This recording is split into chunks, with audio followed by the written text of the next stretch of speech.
хүн мэдрэмжээс маш их trauma байгаа үе заримдаа би энэ бүхний чинь бид нар зөвхөн толгоогоороо давсан байдаг. Энээс доош ямар ч мэдрэмжгүй болсон байдаг.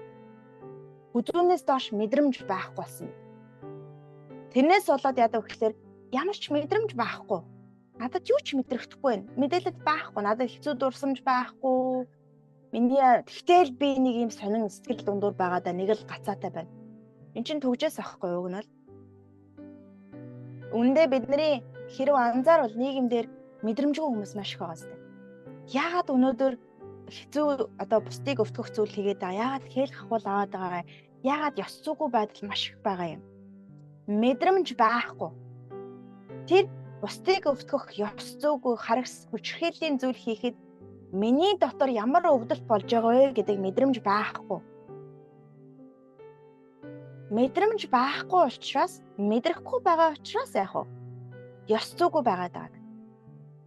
Бараг тэр ёс зүйгүй хүнд зүйлийг хийх үед бодохын төдийд би дотор юу болдог вэ? Тэрийг мэдэрчээл хийхгүй байхгүй.